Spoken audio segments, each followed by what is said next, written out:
Commerce, Science, and Transportation will come to order. Before we discuss today's hearing, I want to touch on a separate aviation matter. Last week, this committee held a hearing on the January 29th DCA mid-air collision. Brigadier General Matthew Brayman, the director of the Office of Army Aviation, appeared on behalf of the Army. At the hearing, both ranking members forego broadcasting their locations and altitudes while flying near DCA Airport. The Army had earlier refused to provide the memo to my staff, despite being allowed to do so by the independent crash investigator, the NTSB. Given the opportunity to be transparent, the Army again refused to commit to providing the memo, which is entitled Automatic Dependent Broadcast Surveillance, or ADSB, Out, Off Operations in the National Airspace. So Ranking Member Cantwell and I followed the hearing with a joint letter explicitly requesting the unredacted memo. Now for the third time. We made clear to the General that he had 24 hours to provide that memo, or there would be real consequences. It's now been 5 days since the hearing, and the Army has still not provided the memo. It begs the question, what doesn't the Army want Congress or the American people to know about why it was flying partially blind to the other aircraft and to the air traffic controllers near DCA? This is not acceptable. I fully expect that, should the Army continue to refuse to provide the internal memo, this committee will exercise its full authorities to compel its production. Events that have transpired since the January crash underscore the precarious situation in the nation's airspace.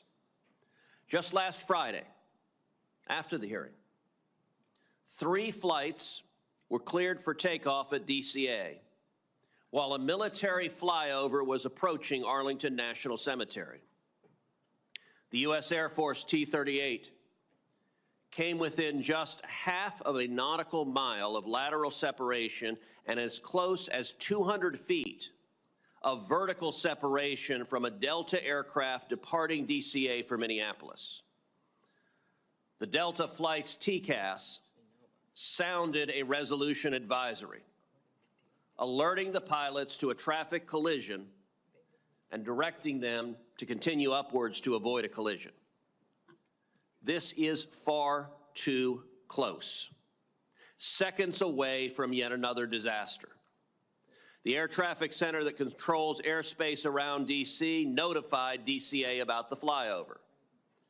That should have led to halted traffic. This serious communication breakdown is just the latest in a string of missteps that signal that the air traffic organization is under extreme stress. It is my expectation that all federal actors, when involved in any incident in the national airspace, will be forthcoming when this committee conducts its oversight to ensure flying remains the safest mode of transportation. And I want to be explicit to the Army.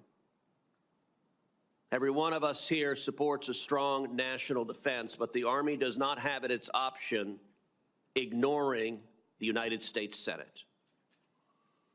And if there is another accident, if another Black Hawk helicopter strikes another passenger jet and murders 67 people, because the Army refused to change its policy of turning off ADSB out, and rather than act proactively to protect people's lives, the Army chose to protect its bureaucratic ass,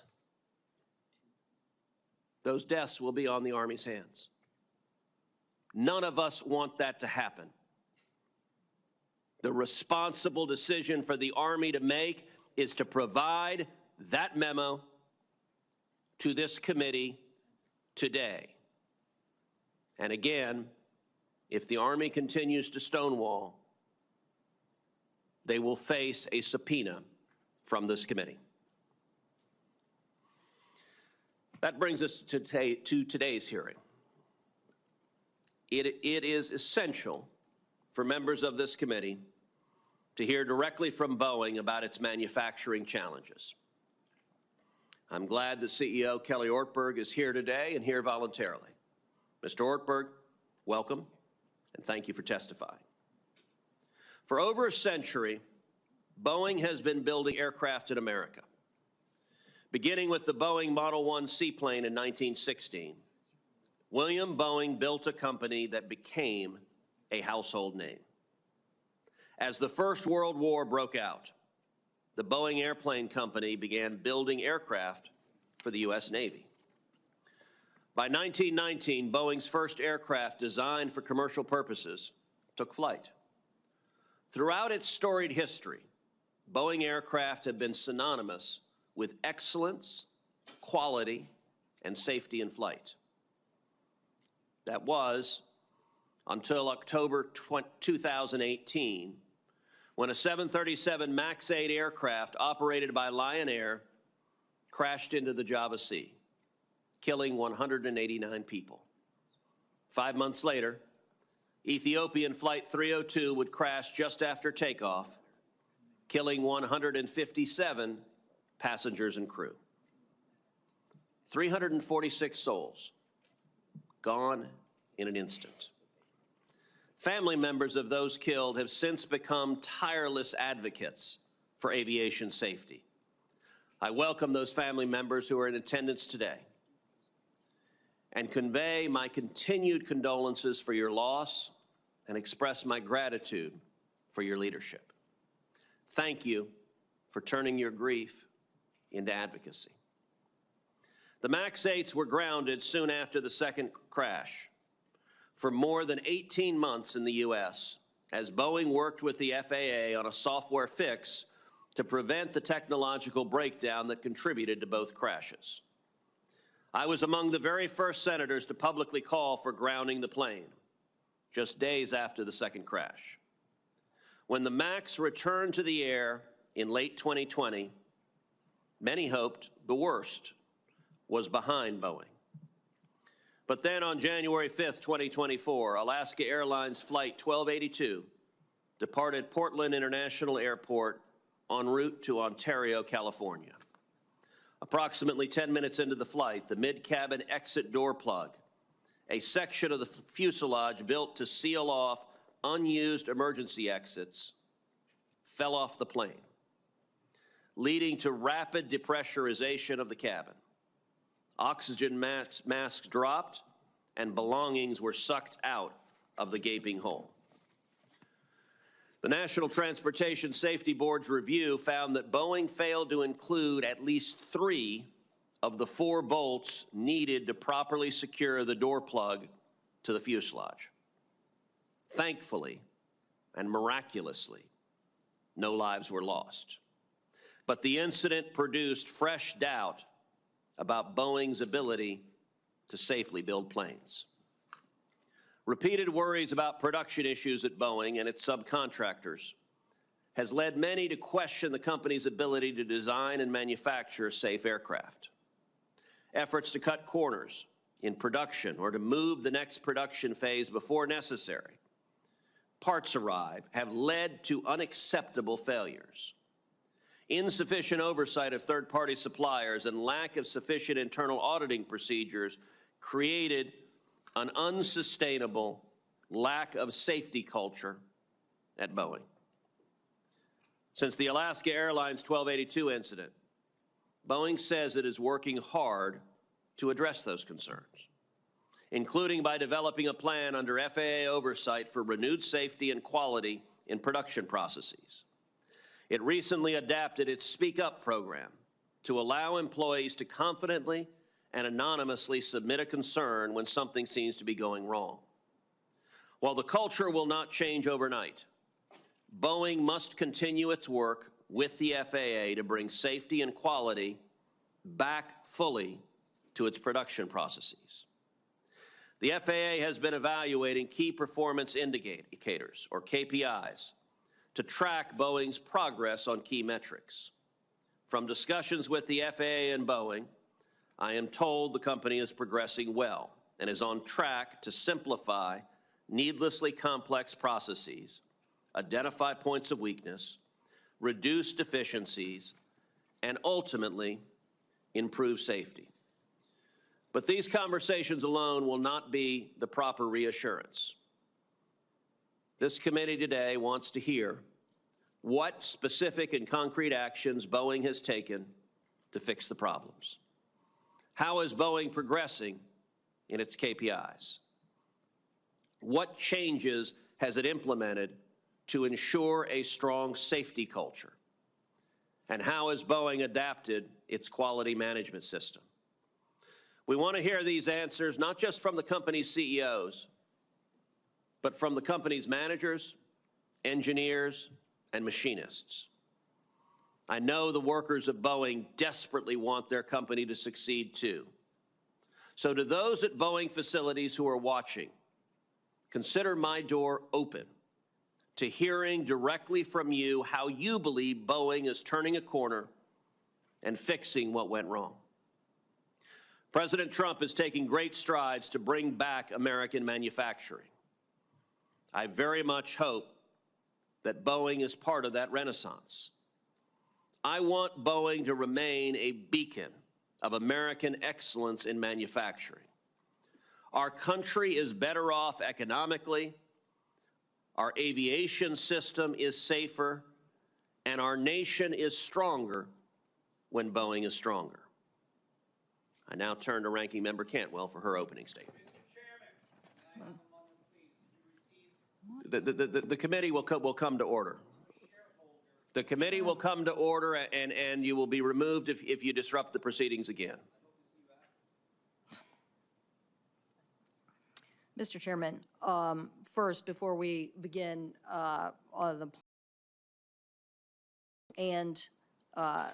the recent near collision, but obviously the tragic accident that happened with a CRJ and a Black Hawk helicopter. The fact that the military asked for an exemption, and in the granting of that exemption with the FAA, made it seem as if that was going to be a rare exemption used only infrequently, to later only find out that it had issued a statement to Congresswoman from the DC area, Eleanor Holmes Norton, that it was basically turning off ADBS 100% of the time. And I think that our FAA acting administrator shed some light on this, but certainly not enough. And I agree with you. We need to have the answers, information that has been presented to the National Transportation Safety Board. That information has to inform us as to this interaction between transportation corridors that are vital to protect for the public safety and what the Department of Defense is using the DC airspace for today, and what are those safeguards. So I will work with you to get the answers that we need from the Air Force. Thank you for holding this important hearing. Welcome, Mr. Ortberg. Thank you for being here. I also want to acknowledge the families that are here. As the chairman said, you have been playing a critical role in aviation safety. People like Nadia Milleron or Javier De Luis, who was an active member of the expert panel, have channeled their unimaginable grief into very positive, purposeful actions for the flying public. And I want to also acknowledge the brave whistleblowers who come forward at great personal risk to themselves to speak about the truth on quality and safety that are so important and so instrumental. I know, Mr. Ortberg, the families are very worried about the company's renegotiation of a plea agreement and the corporate monitoring, and maybe we'll have a chance to talk about that today. We're here today, though, Mr. Ortberg, to see if Boeing and your new leadership are making the fundamental changes that we would like to see to return the trust and the Boeing company to that iconic manufacturer. I think that for many decades, as the chairman mentioned, thank you for mentioning all of that history that includes much success in the state of Washington, the company was the pinnacle of manufacturing success. But we shouldn't forget that that success is also critical to our national security, to our economy. The company employs over 67,000 people in the state of Washington. I think the whole supply chain is well over 130,000 people and contributes $79 billion to the American economy. Boeing remains the largest exporter, and I can assure you, I believe in more exports. And I'd like to see a brighter future for Boeing, and recently met with the University of Washington and Mr. Ortberg and many parts of our aviation supply chain to understand how a tech hub could take us in a manufacturing production to a higher rate of production. This, I believe, is so important. I think that what we're trying to understand is getting rid of safety inspectors is no trade-off, when in reality, aviation innovation can help us with both quality and safety. However, the company must address these manufacturing quality issues. As the chairman mentioned, the two 737 MAX jet crashes killing 346 people, and the Alaska door plug that happened last year.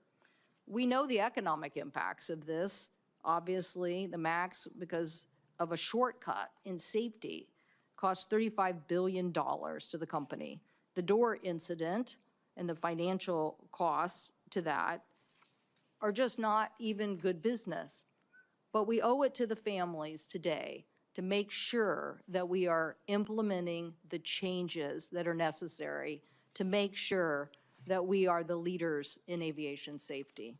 I believe that starts with a robust safety management system, and that is what our expert panel found, a requirement from our safety bill to listen to NASA and to other industry leaders about what would help us in our safety culture. And they basically said that these were the important elements of a mandatory safety management system. So today, Mr. Ortberg, I'll be asking you about that. And I know that the reputation of the company in the past has been about instituting safety.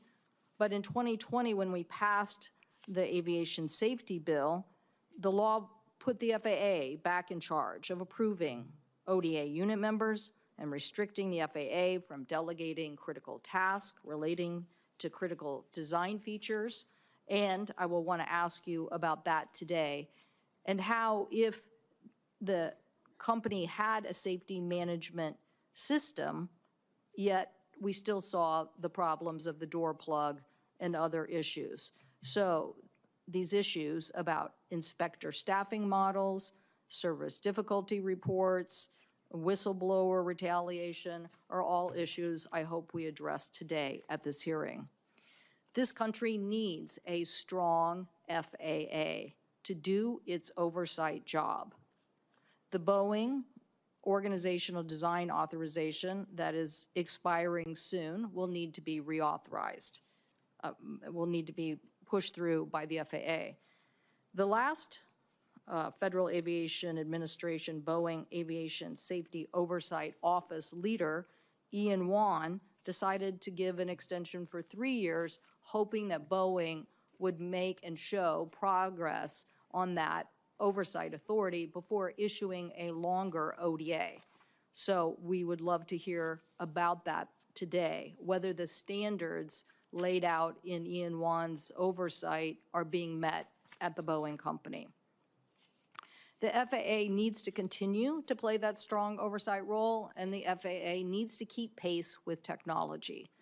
If the FAA, and I think NASA could be playing a larger role here in helping on technology, but the Department of Transportation Inspector General identified 16 weaknesses in the FAA's oversight of Boeing's quality management, concluding that the FAA was, quote, not effective at identifying and resolving production issues. And this was despite conducting over 300 audits at Boeing in a 3-year period of time. And yet the FAA wasn't able to detect these critical manufacturing deficits. The issue of the verification optimization program that was to literally basically replace quality inspectors with mechanic self-inspection, I think was the wrong approach. And the airworthiness standards for both the MAX 7 and MAX 10, instead of the design fixes, there were many issues that the Inspector General found were shortcomings. So we as a nation want to be the leader in aviation. We have to be the leader in aviation safety. Mr. Ortberg, you need to channel Bill Boeing. You need to change the safety culture at Boeing, and we're glad you did that by starting your tenure in Seattle. That matters, and that oversight matters in helping us resume the leadership position in aviation. So I look forward to your testimony this morning, those critical steps that the company is taking to restore the safety culture and the manufacturing excellence so our country can again be the leader in aviation and aviation safety. Thank you, Mr. Chairman. Thank you, Ranking Member Cantwell. Joining us today now is Mr. Kelly Ortberg, the President and Chief Executive Officer of the Boeing Company. Mr. Ortberg joined Boeing in this role in August of 2024, bringing with him over 35 years of experience in the aerospace industry. Mr. Ortberg, you are recognized for your opening statement. Thank you, Chairman Cruz, Ranking Member Cantwell, and members of the committee for inviting me to testify and your willingness to work with us as we make fundamental changes to our company to restore trust and return the Boeing Company to the American manufacturer it used to be. Since joining Boeing over 6 months ago, I've appreciated the opportunity to hear from many of you, and I'm committed to continue to work transparently with our regulators and with Congress. Last month, on March 10th, marked the 6th anniversary of the tragic loss of passengers and crew members on Ethiopian Airlines Flight 302. I know many victims' family members, as well as those from Lion Air Flight 610, are here today. And I want to extend my personal condolences for the painful loss of their loved ones on our aircraft and offer my pledge to make the necessary changes so this never happens again. Boeing made serious missteps in recent years, and it's unacceptable. In response, we've made sweeping changes to the people, processes, and overall structure of our company. While there's still work ahead, these profound changes are underpinned by deep commitment from all of us to the safety of our products and services. This commitment to aviation goes well beyond Boeing. We play a crucial role in the U.S. economy and the national security, as evidenced by the U.S. Air Force recent selection of Boeing to build the world's first 6th-generation fighter jet, the F-47. As the nation's largest exporter, Boeing has helped support nearly 1.8 million American jobs and contribute $84 billion annually to the U.S. economy. It all depends on us getting this right. I appreciate the opportunity today to provide the committee with an update on the actions we're taking to strengthen our commitment to safety-focused, quality-driven culture, the results we are seeing, and ongoing work we are doing, which is fundamental to our leadership in aerospace. For over a year, we've been working with the FAA on implementing recommendations from the AXA Section 103 Expert Review Panel, which this committee was instrumental in creating. Boeing is implementing a robust safety management system, a framework built on proven aviation industry best practices to proactively identify and manage safety risks that may impact our commercial and defense products. We submitted our plan to the FAA ahead of schedule, and we have a strategy to fully implement well ahead of the required deadline.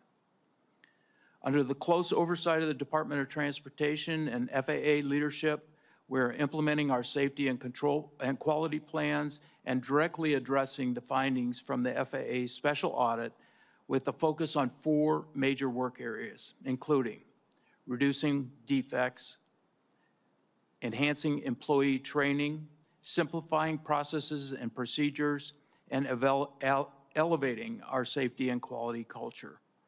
Many aspects of this plan came from our employees, with who generated over 26,000 improvement ideas, which we continue to evaluate and implement in support of strengthening our safety and quality.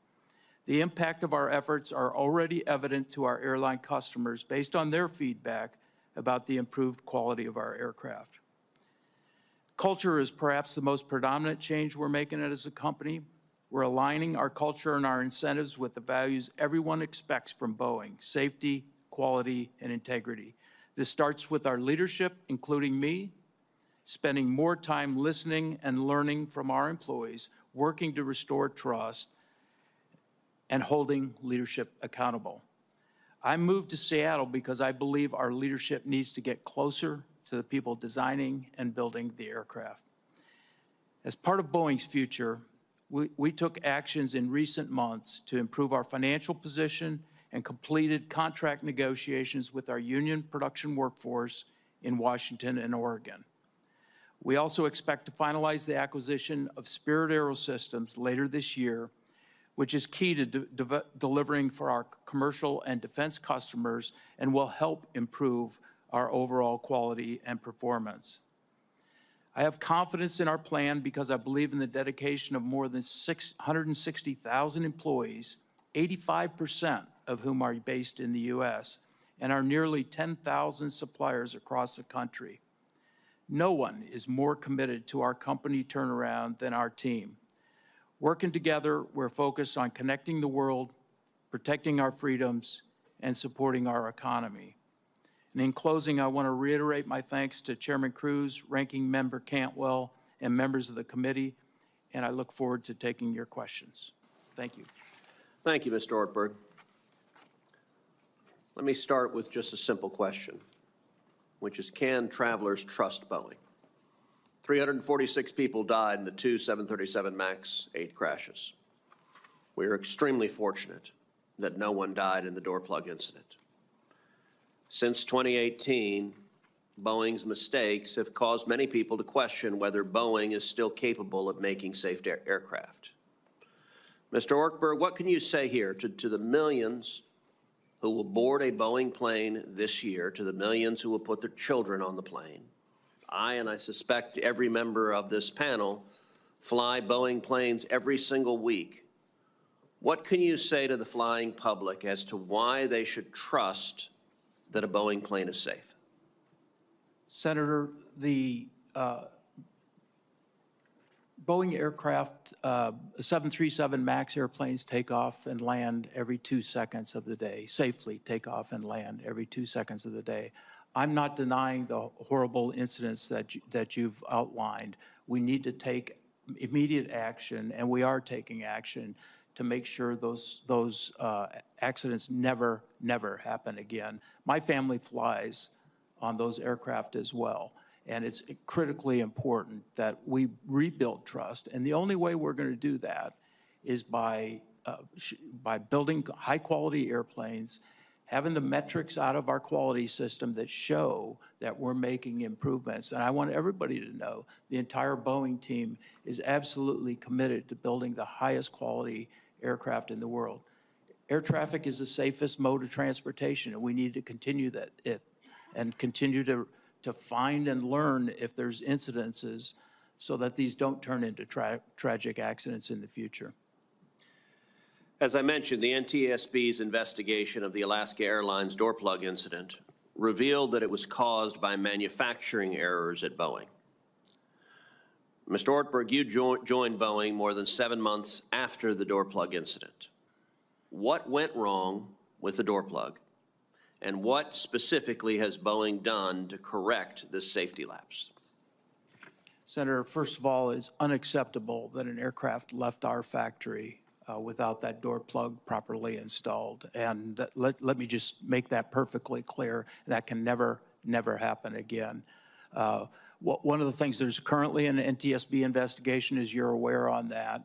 We're not waiting for the NTSB to finish their investigation. We've taken immediate action. One of the first actions was to work with our airline customers and the FAA to go inspect all the aircraft out in the field. And we've done that and ensured that there are no other incidences of a door plug not being installed properly in the field.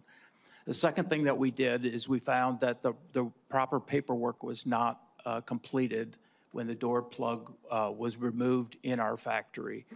We've gone through extensive retraining of our workforce to make sure they understand that violated our policy and that they have to complete the proper paperwork. We've eliminated or reduced the number of people who can actually do the modifications for the door plug so that in the future we have fewer people that are allowed to even touch and remove the door plugs. In addition, one of the contributing factors is we identified that the door plug needed to be removed in order to do some repairs on the aircraft that were a result of defects in the fuselage. Those defects come from our fuselage supplier from Spirit AeroSystems in Wichita. The airplane moved down our factory line too far after we identified those defects, which contributed to the risk the risk of the door plug not being properly installed. So we have made changes to our process, pushed all those defects back up to Spirit AeroSystems, so we're not bringing those into our factories. And so far, sir, we've seen a 56% reduction in defects coming out of Spirit, so that's going to help us significantly. We've also implemented a move-ready safety process, so the airplane cannot move down the production floor if equipment is not installed or rework has not been accomplished. If the aircraft has equipment not installed, we go through a safety risk assessment and look at the risk of moving the aircraft, and we've done that 800 times, and I can tell you of the 800 times, 200 times we've not moved the aircraft. We've held the aircraft because moving it would incur risk to the production system. And we've also seen a 50% reduction in work that has traveled down the factory floor. We continue to work in improving those numbers. Those are one of the KPI indicators that we're using with the FAA. So we've made drastic changes to our internal process to ensure that this will never happen again. Okay, final question.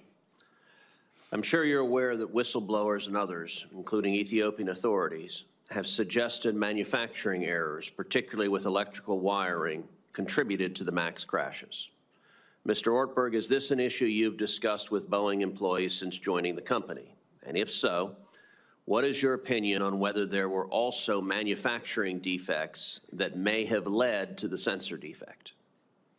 Senator Cruz, obviously that happened before I joined the Boeing company. My understanding was that the cause of the crash was the MCAS design, and those design change, the MCAS has been redesigned and design changes have been incorporated in all aircraft. I'm not aware of any electrical wiring issues associated with that, but I'd be glad to look into that and get back with you.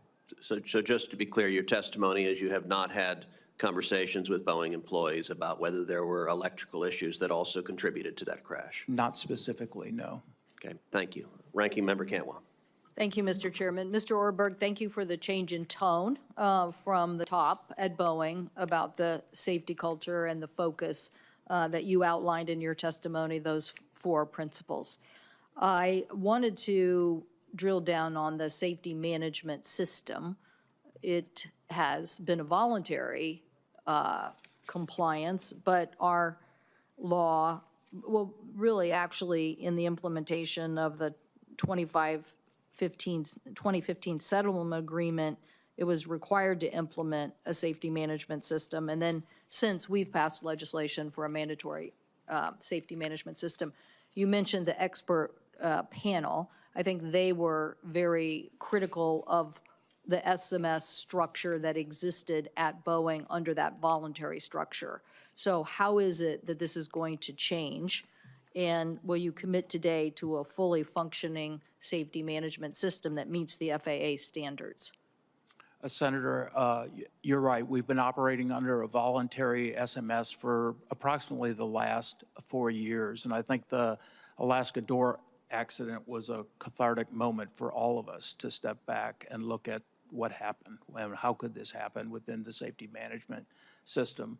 We had the expert panel. We also brought in outside consultants. The FAA did a comprehensive audit of our systems, and we found significant gaps in many of the processes that we use to implement our safety management system.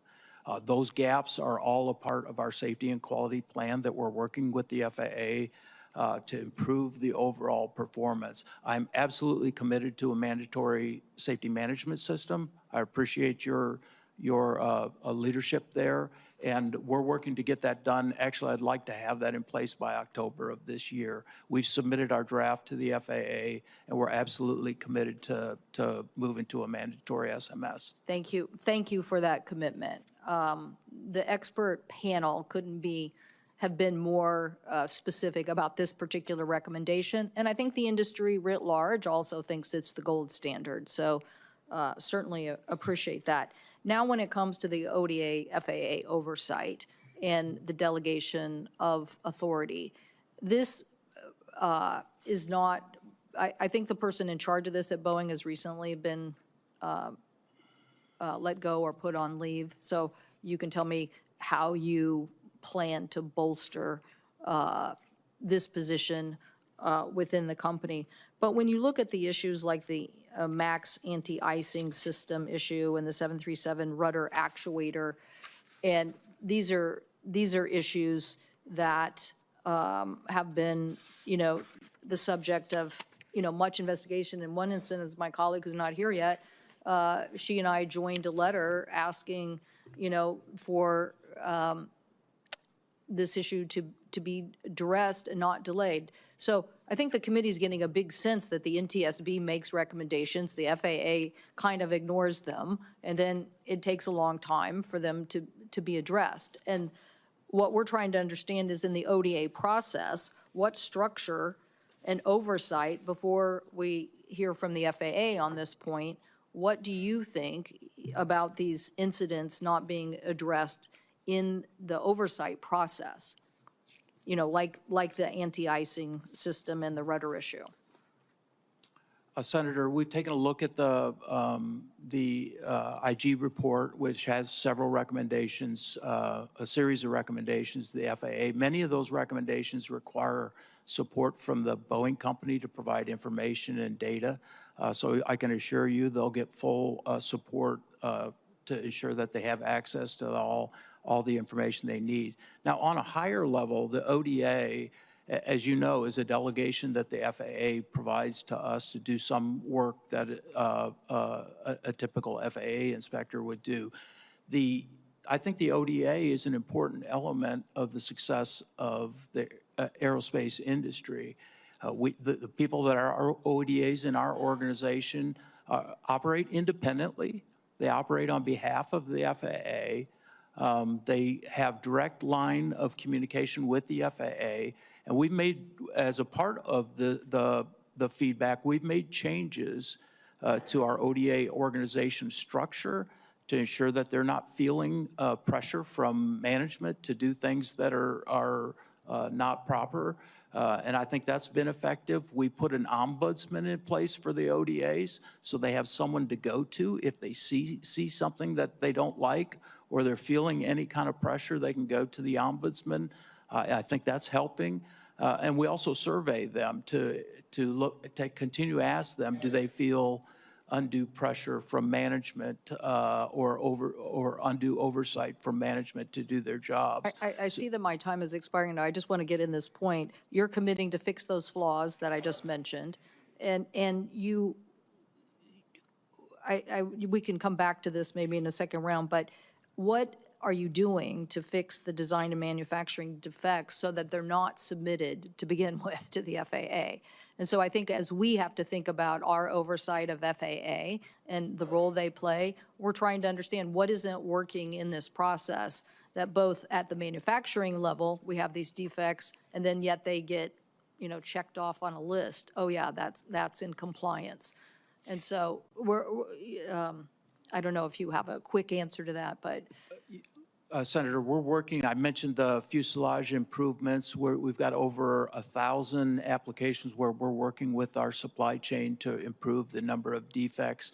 I think a main component of that is we have to get to root cause. We can't just fix the defects. We have to get to root cause and make sure the defects go away. So we've enhanced our focus on root cause analysis and ensuring that we're understanding where these defects are being generated and that we're stopping the defect generation so that we're not dealing with them. That's the fundamental improvement that I think we'll see. And then making sure that the attention is focused not by a business person who's saying we have to go fast. Yeah, look, I want to be clear. I've not provided financial guidance to Wall Street for the performance of the company. I've not provided guidance on how many aircraft we're going to deliver. I've gone and gotten financial coverage so that we can allow our production system to heal. I'm not pressuring the team to go fast. I'm pressuring the team to do it right.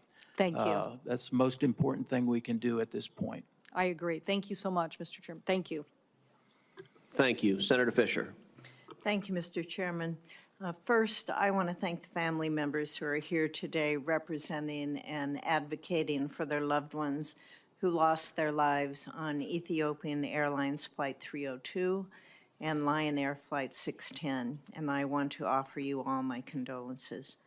This committee has a responsibility to work with the airline industry and FAA to ensure tragedies like these do not happen again. Mr. Ortberg, I appreciated the opportunity to connect with you earlier this week and to discuss your ongoing efforts to enact much-needed reforms at Boeing. In our prior conversation, we discussed some of the more challenging aspects of implementing Boeing's safety and quality plan. Specifically, you acknowledged the company's culture as being the most difficult. While I can appreciate the difficulty in reforming long-standing cultural challenges to a corporation as large as yours, and while I agree that it needs to be addressed, that is a long-term change, and it does not necessarily produce immediate results. So in the interim, as you look to instill confidence with the flying public, what challenges and success has Boeing had in enacting that safety and quality plan and meeting the 6 key performance indicators that are outlined in that plan? Yes, so as you mentioned, Senator, the safety and quality plan has a series of tasks to improve our safety and quality, but we also have metrics that we're using to actually measure are those tasks actually generating the results that we want. Those 6 metrics have control limits with them, what's acceptable, what's unacceptable. We monitor those on a regular basis. These are metrics that we share with the FAA. It's on a digital dashboard. They can look at it at any time, and they do. And we look at both trends. How are those metrics performing day on, day on, day on? And what does the trend look like? But also, what does the absolute number look like? So far, and it's early, admittedly early in our production recovery system, so far we're seeing the results that we expect. The key metrics are trending in the right direction. They're not all exactly where we want them to be, and we didn't expect that. So we continue to measure that. We do that actually across our fleet of aircraft, not just on the 737 MAX program. Those metrics will be kind of the basis that we'll use for determining are we able to go to a higher production rate. And if those metrics are not showing production stability, then we won't request moving to a higher production rate. We monitor them regularly, and we talk with the FAA monthly about how are we doing with the key performance indicators. And I appreciate the focus on safety. We have to have that. But in our call, I also brought up to you the concern with the production rate, with the timeliness of it. You told me that Boeing's currently delivering planes 2 years behind schedule, about 2 years behind schedule. My concern with those delays are the potential for negative consequences for both national security and for commercial operations. How, when you're looking ahead at production rates, how long do you think, and I know it's early in your tenure, but Boeing should be able to deliver planes in a timely fashion while also meeting the high safety and quality assurance expectations from the FAA, from your customers, and from this committee, what this committee expects. So what steps do you see Boeing taking to reduce the production delays while still adhering to the plans? So Well, are Senator, those the metrics, the 6 steps, the metrics that you're seeing? And when do you anticipate, in a good setting, when do you anticipate to be able to offer some confidence to the public on that? So Senator, just to be very clear, we won't ramp up production if the performance isn't indicating a stable production system. We'll continue to work on getting to a stable system. So I have not provided a date as to when we're going to get up to a 38 a month rate. I suspect it'll be sometime this year. I'm hopeful that that's where the production rates or the production stability allows us to go. I will tell you, I've talked to almost all of our airline customers, and they know they're frustrated with us because we're late, as you point out, on aircraft delivery, but they also know that we've got to do this right. And I can tell you, I've got 100% support from them to do it right. I'm not going to push to get the aircraft and end up in having additional issues. Get it right. We'll be patient with you. And, you know, the good news is that our customers have stuck with us, and I expect that they will. And once we get the production system stable, we'll move up in production rate.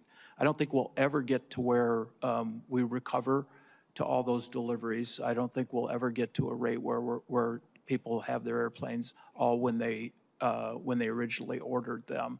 But I think our customers understand that, and they're working with us. And we want you to be successful. Thank you. Thank you.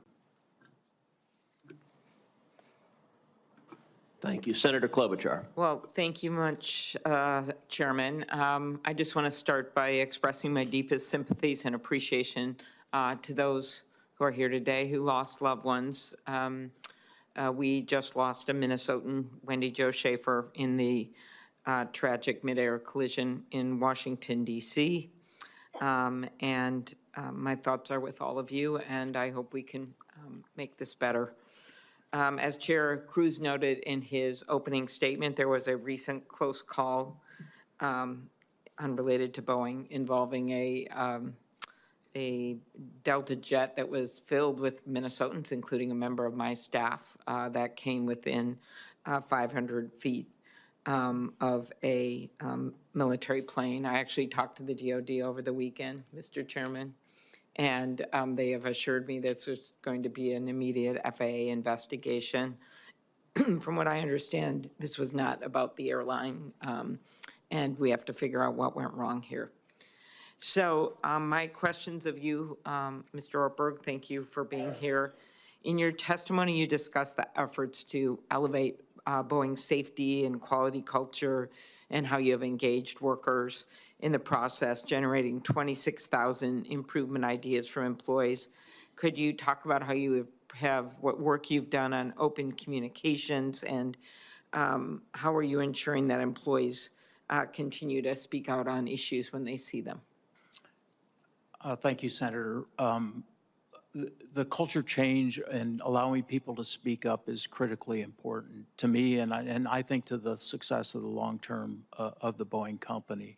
We've made significant changes in our business processes to get people, as I mentioned, closer to the people building and designing the aircraft. We've initiated a culture change process within the company, which, again, I believe culture starts with the values and behaviors at the top, the leadership. We need to walk the talk, and people need to see that in the organization. We're putting those values and behaviors into our performance management system so that people are evaluated and their annual performance is determined based on how they exhibit those values and behaviors. We're putting it in our training program so that we're training our leaders. We're also making leadership selection decisions based on how do these people exhibit the behaviors in the company. Okay, thanks. Go ahead. You have one more thing. My experience is that once people understand what behaviors are acceptable, they tend to align to them. It's when we have a leadership that maybe is not exhibiting the behaviors that are on the poster on the wall, but not exhibiting those. People are smart. They figure out how to understand what they're really being rewarded on. So we're really working to change that culture, and I think get to a culture where people feel free to speak about issues and communicate across their teams so that we can get issues resolved quickly before they turn into bigger issues. Thank you. We also have the issue of pipeline of workers, and Wall Street Journal did a report on this just last year. Senator Moran and I got included in the FAA reauthorization, our bill that created a new grant program to train aircraft manufacturing technical workers. Could you talk about what you've done to make sure that we're getting in more workers and what we should be doing better on that front? Senator, we spend a lot of activity in early STEM education, supporting STEM-related activities to try to get more young students into STEM fields to support the work that we need. Our workforce is relatively stable right now, which is good. I think we came out of COVID and had significant workforce demand. We've been through that. Our focus right now is on training and ensuring the people that we've brought in are effective and efficient in what they're doing. Thank you. Just one last question. Following the Alaska Airlines Flight 1282, the door blowout, can you walk through what the enhanced oversight, because since then you've been under this enhanced oversight, walk through it very quickly compared to the previous oversight, FAA oversight? So there's additional formal inspections being done at Boeing. There's more formal inspections being done at Wichita. Every door, whether it's a door plug or an active door, is going through additional inspection to make sure there's no workmanship errors that would require rework at a later date in our production facility. And as I said, we're seeing very good improvement in the overall quality of the fuselages, and particularly around any door-related issues. We've added significant amount of inspection. Okay, thank you. Thank you. Senator Moran.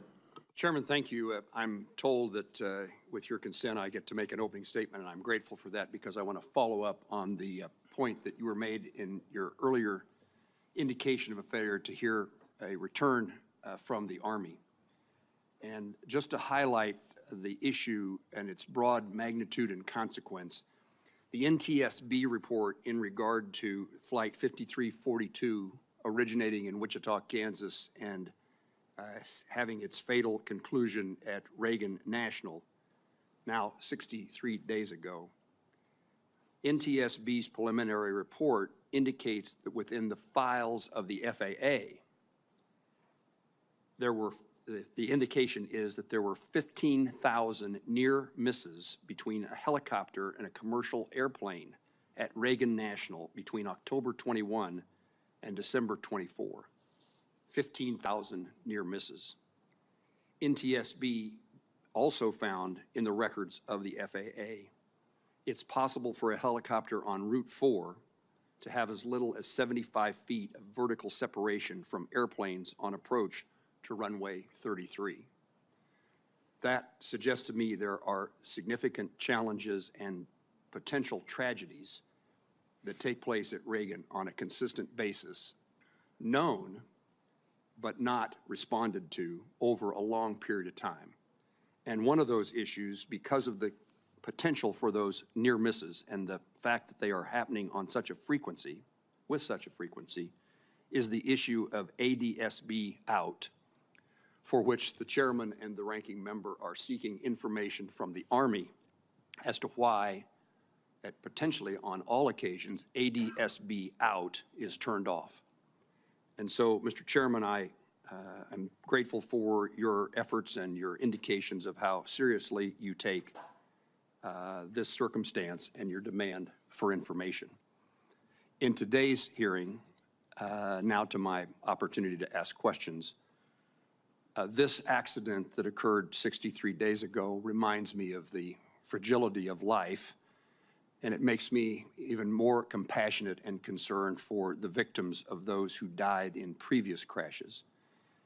It's a wake-up call and an opportunity to reassess things that are really important in life, and we need to do everything, as we know we need to do, to make certain that those who fly know they are safe, because they are safe.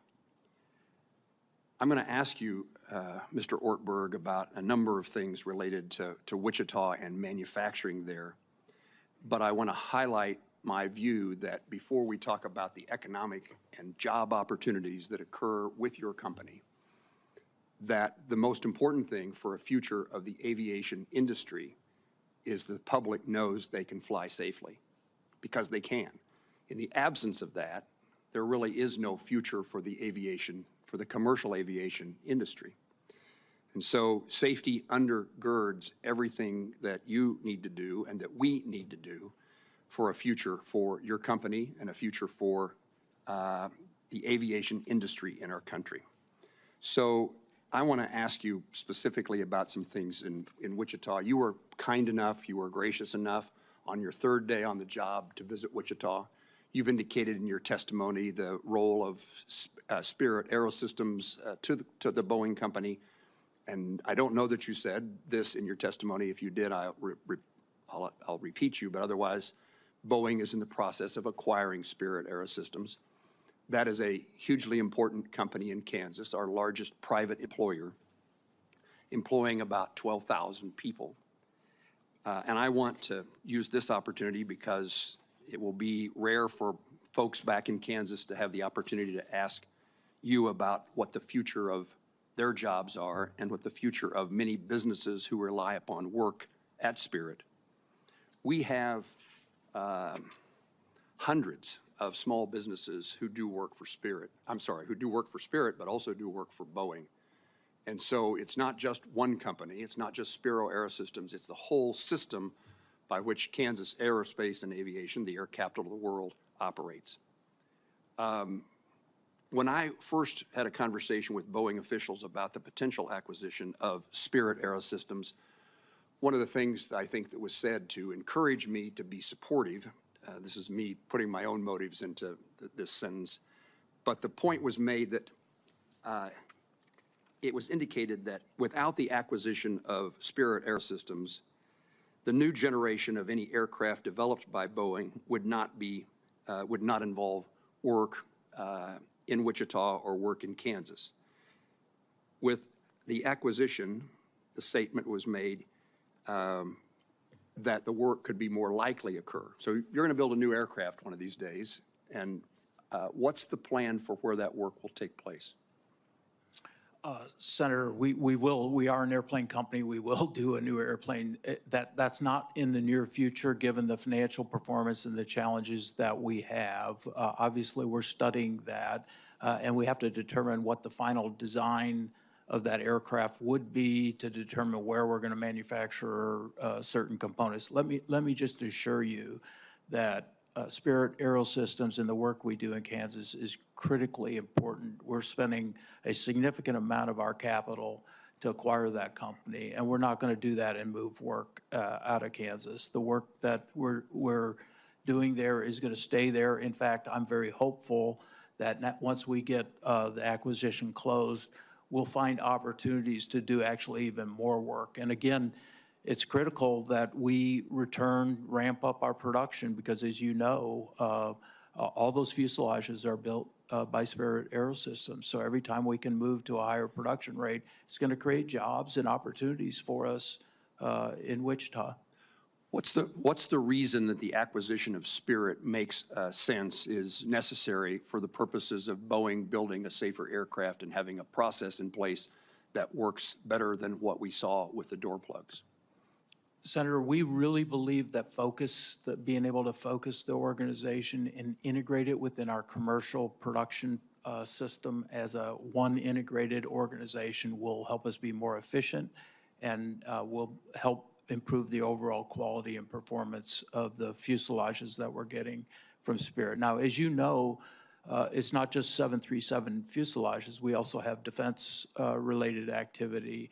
And I'm also excited about the opportunities to couple that with our defense business to grow the work that we're doing there. There's great people in Wichita. You and I had an opportunity to go meet with them. There's great development of the workforce going on for future employees in Wichita. It's a great opportunity for us to exploit that workforce and build more products in Wichita. Mr. Ortberg, you surprised me by bringing up the topic of defense work. I was going to forego that this morning because on every occasion you and I have had that conversation because I insisted on it. You voluntarily brought it up, and I'm appreciative that it causes me to then ask this question. First of all, congratulations to Boeing on its successful Air Force contract with the F-47 in GAD. What can I expect in regard to work in Kansas that would help fulfill that contract? Senator, I can't answer that right now. I'm headed to, after this hearing, I'm headed to St. Louis to talk with my team. There's clear security classifications that I need to understand exactly what that answer is. I'll get back with you on that, if you will. I look forward to having that conversation again. Thank you very much. Thank you. Thank you. Senator Duckworth. Thank you, Mr. Chairman. Again, thank you, Mr. Ortberg, for meeting with me a couple of weeks ago on a January earnings call, and this is to touch on some of the questions you've been asked, but I think it's important to clarify. On a January earnings call, you told investors that you wanted to get through the production cap of 38 jets per month and ultimately reach a production of 42 per month by sometime this year.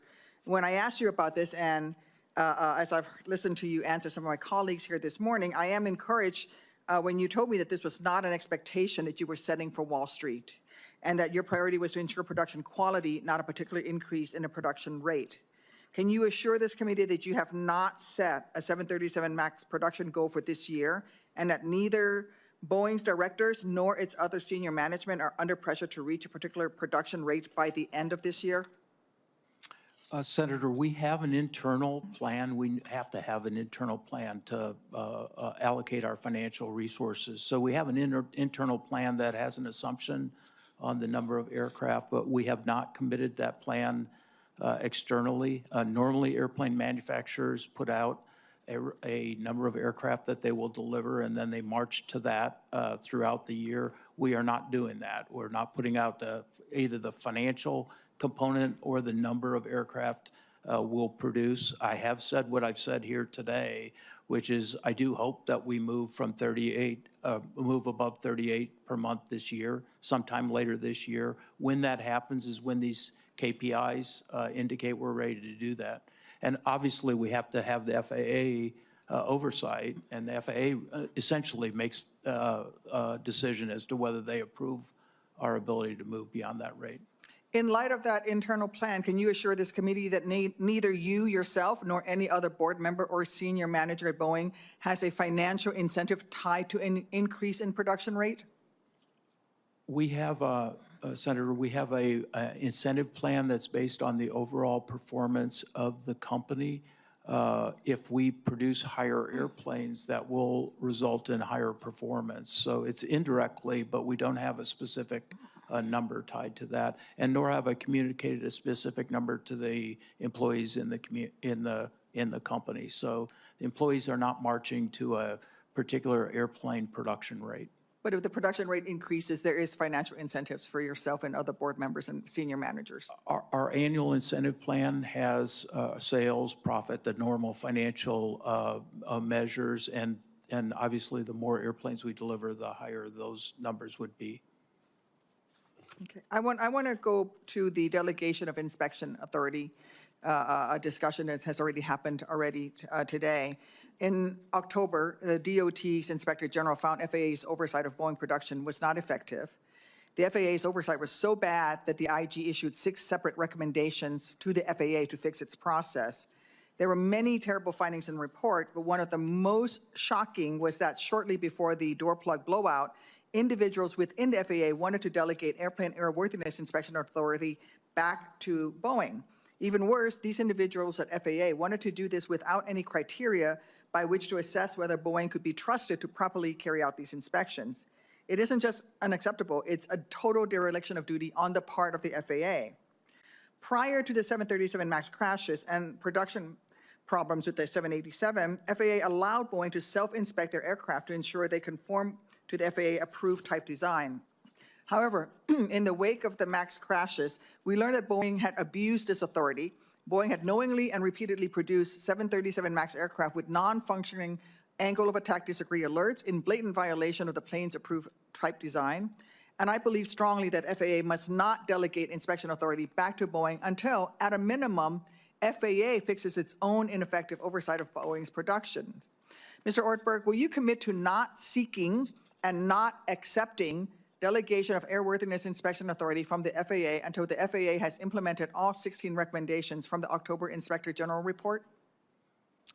Senator Duckworth, what I can commit to is that we are working transparently with the FAA and will support by providing them whatever information they need from the Boeing company to address the IG report. Those recommendations were specific to the FAA, so I'd have to defer to them in terms of their plans relative to implementing those recommendations. That's not what I'm asking you. It is up to the FAA to determine if delegation is permissible, but it will be up to Boeing to decide whether to accept that delegation of that responsibility. You're trying to restore Boeing's reputation. I don't see how it would help that effort for Boeing to return to inspecting its own airplanes for federal compliance while the FAA's oversight process is still broken. That would just look like Boeing is taking advantage of a hobbled regulator. Will you commit to not seeking and not accepting redelegation until FAA fixes its oversight by implementing all of the IG inspectors' recommendations? Senator, again, we have to work very closely with the FAA. They're our regulator. They provide the oversight and direction, and so I can't commit to that. Why not? If they came to you right now and say, we want to give you inspection authority back today, would you accept it? Only if that made sense relative to performing the tasks and the overall safety of the aircraft. We would not sacrifice safety of the aircraft by asking for delegation. I'm asking you to commit to not accepting it until the process has been fixed. So you would accept it back? Senator, delegation is a very important part of our business process and how we interact with the FAA. So we have to continue to go forward with delegation. We are committed to make improvements where needs have been identified. But you have a track record of abusing that self-inspecting authority. And you've already said that you and senior managers and board members would make more money if you can put more aircraft out. I think that it is not appropriate this time for you to accept that delegation of authority should it be offered to you by the FAA before the FAA has met all 16 of the IG's recommendations on how to fix the inspection system. Thank you. Senator Blackburn. Thank you, Mr. Chairman. Mr. Ortberg, thank you for being with us today. I think that listening to this today, it made me think of Secretary Duffy's remarks that it was time for you all to have some tough love. And I agree with that. And I appreciate the conversation around how dedicated you are to addressing a comprehensive safety plan. That is important, and I want to talk with you about what you're doing to improve your company's culture and that work culture. This is a very important part of any business. It appears that your company work culture has been frayed. So very quickly, what are you personally doing to change this work culture at Boeing?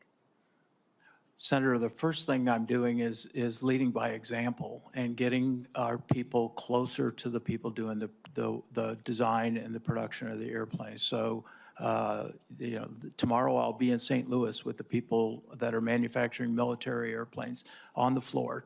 Next week I'll be in Everett, Washington with our wide-body team, talking to union members about the difficulties that they're having in manufacturing the aircraft and what we need to do to help them be successful. So that's the first step in changing the culture, is getting people to recognize that leadership's role is to help the organization be successful, not to make themselves successful. So we've got a lot of activity underway to do that. We've made How are your employees responding to that?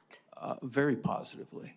Very positively. We just did an all-employee survey, which is a means that I'm going to use to measure the culture change. And we have that survey structured so I can look at any place in the organization. Okay, then let me do this. I want to ask you about whistleblowers. Okay. Because we've heard from some of the Boeing whistleblowers, and I know you're familiar with their names, but you don't have a good record of protecting and supporting whistleblowers.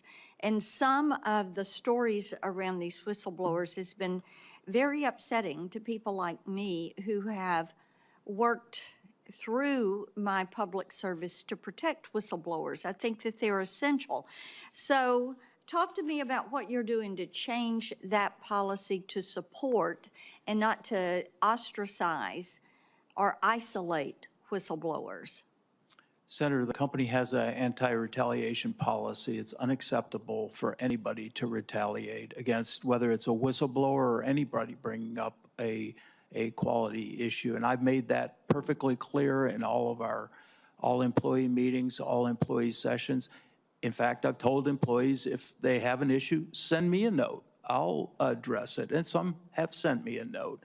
I've met with the whistleblower, one of the whistleblowers. My door is open to discuss with any of the whistleblowers what they're seeing and make sure that there is no retaliation in the organization. But this is a part of the culture change within the company, is we need... Oh, not to interrupt, but I want to ask you, are you stepping back to some of those whistleblowers who have experienced a less than positive relationship? Are you righting those wrongs? Senator, in many cases, the whistleblowers that I'm aware of, those activities happened a long time ago. Some of those are still with the company, and I've met with one of the whistleblowers with the company. So I know that in the past, all the retaliation claims have been thoroughly investigated, and if there's retaliation, there's been corrective action taken. Okay, let me move on. COMAC. I think we're all concerned about COMAC and the Chinese Communist Party, and the CEO of Ryanair recently said they were open to buying planes from COMAC. We're all concerned about competition that would come from China and the Chinese Communist Party. So what steps are you taking to innovate and to make certain that you are competing and out-competing our foreign competitors? Senator, COMAC is a competitor. We also have a much bigger competitor in Europe that we compete with on a regular basis in all of our markets. We have to stay competitive. We have to invest in the future of our company. We're investing in new versions of the MAX aircraft. We're investing in the new largest wide-body airplane, dual-engine airplane in the history with our 777X program. And all those airplane investments are about staying ahead of the competition and making sure that we can compete in a global market. Thank you. Senator Lujan is recognized. Thank you, Mr. Chairman. Thank you for this hearing as well. Mr. Ortberg, thank you for being here today. I'm going to follow up with something Senator Blackburn asked. What specific steps has Boeing taken to strengthen whistleblower protections and ensure employees feel safe reporting potential safety issues? So we have a speak-up system, which is an anonymous ability to speak up about something that's going on. We have a chief compliance officer who's independent from the organization, reviews those speak-ups, and I have a monthly meeting with that chief compliance officer to make sure that if people are bringing things up anonymously, that their anonymity is retained. Look, our policy, as I said, we have a clear anti-retaliation policy, and if we see any retaliation, then we address that immediately with disciplinary action, up to and including dismissal. Appreciate that.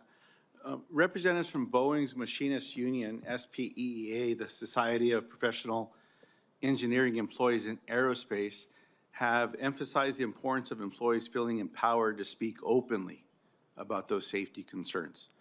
Mr. Ortberg, will you commit to having union representatives directly involved in Boeing safety discussions and decision-making processes going forward?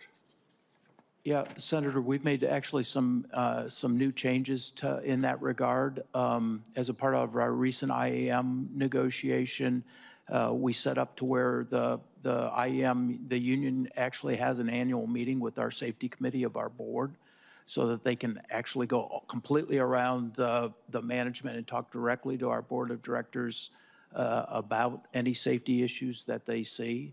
I also have a regular meeting with the union leadership on all sorts of issues, including any safety-related issues. And of course, this speak-up system I talked about is certainly open to all of our union members as well as non-union employees. So it sounds like that's something you will commit to, and you already have. Yeah, we're doing that, and I certainly want to have an environment where if there's a safety, I don't care who it is in the organization, if there's a safety-related issue, that's communicated and acted upon immediately, and that's the environment we're trying to make. I appreciate that. Later today, President Trump plans to announce reciprocal tariffs against a number of countries. Few details are known beyond this. If the Trump administration moves forward with proposed tariffs, what impact would this have on Boeing's operations, particularly your suppliers and workforce in states like New Mexico? Well, Senator, a little bit of the answer to that is it depends on what the tariffs are, and I obviously don't know that, so I'll be watching this afternoon as that's announced. That's important to us. But I will say that 80% of the airplanes we deliver, the commercial airplanes we deliver, are outside of the United States. So free trade is very important to us. And 80% of the content of those airplanes, it comes out of the United States. So we really are the ideal kind of an export company where we're outselling internationally. It's creating U.S. jobs, long-term, high-value U.S. jobs. So it's important that we continue to have access to that market and that we don't get in a situation where certain markets become closed to us. Appreciate that. Where does Boeing see the most significant growth opportunities over the next decade, and how will Boeing ensure that safety and quality management practices keep pace with your ambitions? We have nearly $500 billion in current backlog. That's airplanes that have been ordered. Our biggest opportunity in the next 5 years is to deliver high quality, get our safety quality plan in place. We do have a couple new variants that, as I talked about, that we need to get through certification and into the market. But I'm confident that the Boeing company can thrive if we get our safety and quality plan done right, and we will. I appreciate that, sir. I'm not going to ask you who named the F-47. I'll leave that to someone else. Okay. With that, Mr. Chairman, I yield back. Thank you, Senator Lujan. We'll begin a second round of questions, and I recognize the ranking member, Senator Cantwell. Thank you so much. That's a trivia question for, oh, he was a test pilot from your state. Is that what you're saying? Okay. Well, okay. Well, we want to return to, if it ain't Boeing, we ain't going. That's where we want to go. That's where we want to go. This questions on ODA and compliance, I just want to point out that in the 2020 Act that we passed in the aftermath of the MAX crashes, we mandated that you cannot delegate certification tasks related to critical functions. So we basically have said you can't delegate. And so I understand my colleague's question, but and it's an important one. But in reality, we decided as a committee, we're not allowing the delegation of critical functions anymore because the MCAS system was a critical change, and it was something the FAA missed. In addition to the company missing it, the FAA didn't understand. And we don't think that we believe in redundancy in a lot of different areas, and redundancy in this case of the FAA doing its job and understanding what's being proposed. So those critical features can't be delegated. And so the FAA has to do its job. And so I think in the next time we get, we have a nominee now for an FAA administrator. These will be very relevant questions for them on their strategy, but we will be asking them how they're going to have the workforce, the technological expertise, and all of that to stay at pace and then to make an ODA system work. But we're not allowing them to take critical safety features. We're not allowing them to delegate that. So anyway, that'll be an interesting point. Now, I do think the question I have on the compliance administrator, you guys have a Boeing problem-solving method. I know that the person who was in charge of that has just been recently either laid off or changed. What are you doing to make sure that that position, why the change? What are you doing to make sure that who you have in this job is standing up for these root cause analysis issues that you mentioned? Senator, we'll go through a elaborate interview process and ensure that we select the best talent to do that job. That's critical. A critical component of that job is to be able to provide that overall independence, and we recognize that, and we'll fill it with the appropriate person when after we get through the interview process. And do you think that you're in alignment with SPIA and machinists on what the feedback process is in the company? I asked the former FAA administrator whether he believed that the FAA should have oversight into those issues being brought up. So you've mentioned speak up a couple of times, Yeah, and I'm right. just not familiar where you are in your conversations with SPIA and machinists, whether they are satisfied, what we have to do to make sure that they feel like that they have a voice without intimidation. Yeah, I think we're making progress, Senator, in that area. We do a survey to make sure we understand what is the current situation. We've seen 3 times the number of speak-ups in the last year over the prior year, so that gives you an indication that people are feeling comfortable to use the system. We still have culture work to do. I think that there probably are people in the organization who say, I'm not sure I feel comfortable about utilizing the system. And we continue to work on that to make sure that everybody feels comfortable utilizing it. But we are seeing improvements. We also have improved the system so it's easier to use. And I think that's helping as well. Well, I think going back to the expert panel report, they were saying that the processes on SMS are not, I'm quoting now, structured in a way that ensure all employees understand their role, and the procedures and training are complex in a constant state of change, creating employee confusion, especially among different work sites and employee groups. So I think this, getting this employee input, and then what would you say about the FAA having some insight into that? Listen, this committee is, we're having a very big discussion with both FAA and NTSB on trend reports. The NTSB is identifying a lot of trends, and we're saying, well, why FAA aren't you paying attention to the trend reports? In fact, we also mandated, a requirement that they publish a trend report every year so that we can see what the NTSB thinks are those trend reports. So are you committed to the FAA having some insight into that? That process, whatever it becomes, where the machinists and SPIA members can speak up and the FAA can have some insight into that?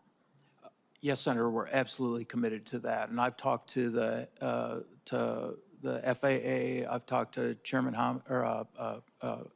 Homendy from the NTSB to make sure they know that we'll be transparent and provide them the information to allow them to do that. I think Chair Homendy has publicly said she believes the next accident is lying in the data and that we need to do a better job of analyzing the data. We've stepped up our in-service data collection process for our airplanes in service so we can do just that, start doing more data analytics on what we're seeing, identify trends before they become incidences. And I think what she says is absolutely right. And we need to be transparent. The industry needs to be transparent Thank you for that. on this data. I see my time has expired to go to the next round, but that is a change. What you just said is a big change, is it not? The in-service data analytics. Yeah, Senator, this is a massive change that we've been making in the company. We've talked a lot about manufacturing changes, how we build the airplane, how we design the airplane, but it's also super important that we pay attention to how the airplane is being operated, how it's being maintained, and we have the ability to collect a lot of that information from our customers and look for trends, use artificial intelligence algorithms to help us sort through that data and find trends and then go address those trends. And those trends could result in changes to the airplane or changes to the training or changes to the maintenance processes, whatever the corrective action, it's important that we do that. Well, I actually believe that you could do a better job at analyzing that information faster and in getting that to your engineers that give them data to think about things. And so I think that's a very, very important change. And I also just, as my colleague was asking about trade, I'm not going to ask you about that, but I would just point out that the world demand for airplanes is 40,000 planes over, I think, the next 10 years. So the race is on. Yeah. So I really appreciate you getting the safety right. Thank you. Senator Markey. Thank you, Mr. Chairman, very much. I first want to offer my deepest condolences to the families of the victims of the Boeing crashes who are here today. Thank you for being here. And we're going to remember your family members every day that we're working on these issues. Your courage in fighting for a safer aviation system is inspiring, and it is going to make our committee accountable to you to make sure that we do the work that you want to see put in place for every family that flies in our country and around the globe. So I'm very grateful for your incredible work on these issues, and thank you for being here. Mr. Ortberg, thank you for being here today and your work over the past several months to improve Boeing's safety culture and improve lines of communication with workers.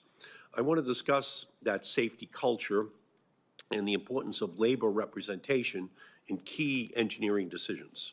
So I want to get straight to the point.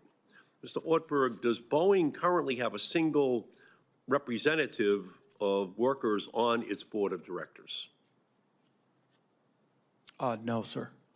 Do you agree that it's a problem that the engineers and aerospace professionals responsible for designing and manufacturing the planes are excluded from boardroom decision-making? Senator, as I mentioned, we have a process where we do have the union membership come and meet with our Aerospace Safety Committee of our Board of Directors on an annual basis to discuss with the board any issues that they see, whether they're safety-related or any other related issues. They also have access to me and the management of the organization. Yeah, well, again, I think that all of the communication should be much more frequent and direct, and that's why the Board of Directors is such a focal point, because obviously you and the other executives have to deal with the Board of Directors on an ongoing basis. In Boeing's 2025 proxy statement, it identifies 7 directors with expertise in safety. So let's take a closer look at those directors with supposed safety expertise. One board member with, quote, safety expertise was, up until her retirement yesterday, the CEO of Duke Energy. and was previously a senior partner at Arthur Anderson, the accounting firm indicted following the Enron scandal. And another board member with, quote, safety expertise is the CEO of a biopharma company who previously served on the board of directors of Norfolk Southern and spent nearly 2 decades at Morgan Stanley. Mr. Ortberg, in your view, do those board members have, quote, safety expertise? Senator, those board members provide a very, very good input on safety. Now, the safety is not aerospace safety, I granted, but for us to be able to learn on how pharma treats safety is very interesting to have board members who can provide different perspectives on how they treat safety in their different industries. Clearly, the energy industry, how they treat safety is very important to their business. And so we view having a diverse set of inputs into that helps us think through and benchmark what are other people doing in this area to see if there's better ways for us to do it. In my opinion, using that as the criteria, Duke Energy or Biopharma, makes every person in America a safety expert. They could bring the perspective of their industry into your boardroom. And I just think that that's absolutely not accurate.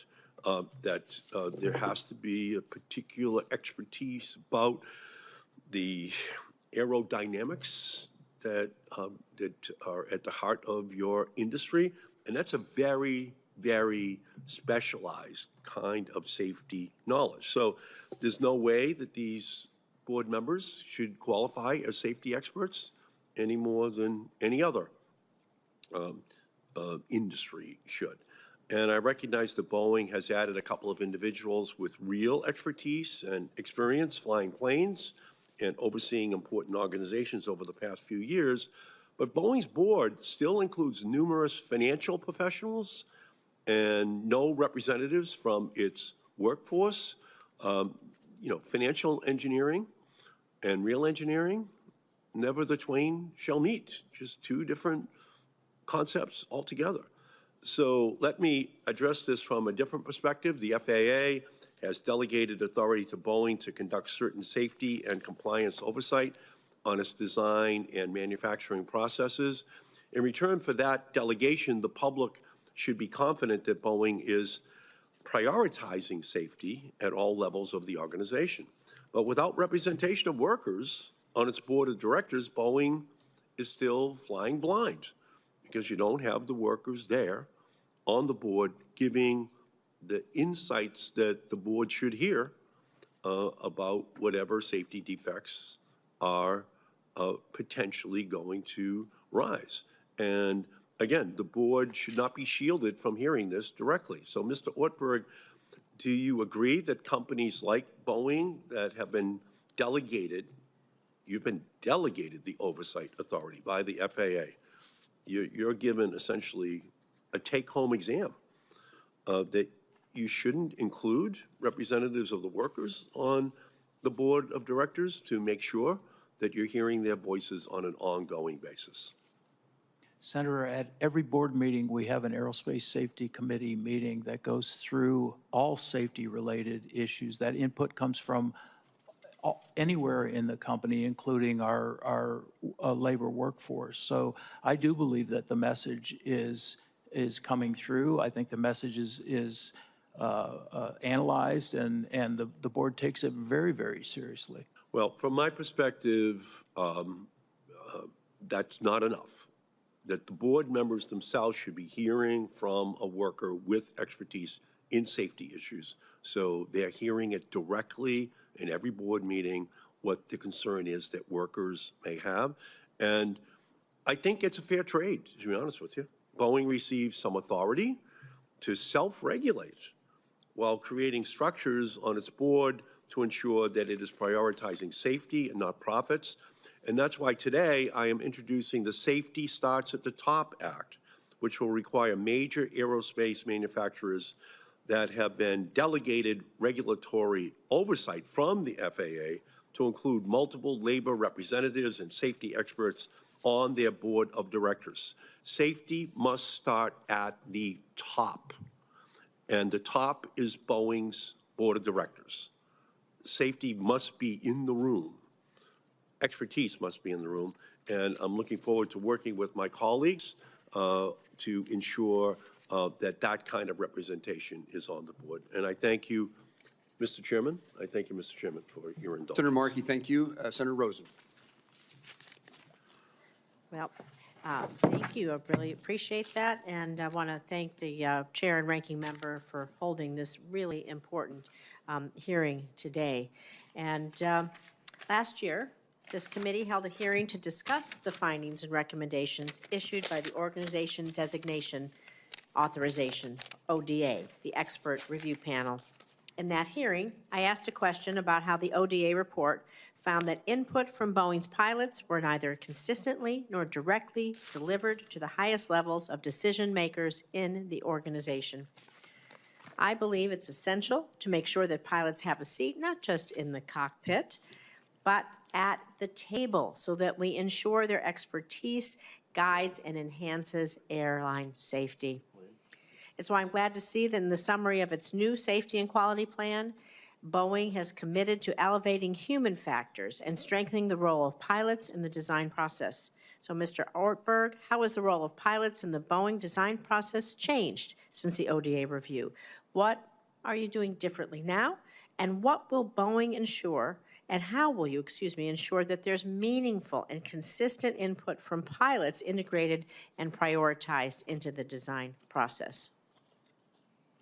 Senator, first of all, I agree with the premise of your discussion. We really do need to have very strong input from the pilots in both the design and the operation of the aircraft. And we've changed our organization. We've added a human factors chief engineer, which is a pilot, who spends time understanding the interaction between the pilot and the aircraft in all the design aspects of the airplane, but also the operational aspects, looking at our manuals, looking at our fault trees to make sure that from a pilot perspective, how will that interaction with the aircraft happen?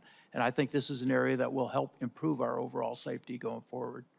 Thank you. I do agree, because at the end of the day, the pilot, that crew, that emergency might happen. It happens like this, and there has to be that way that integration works. So thank you.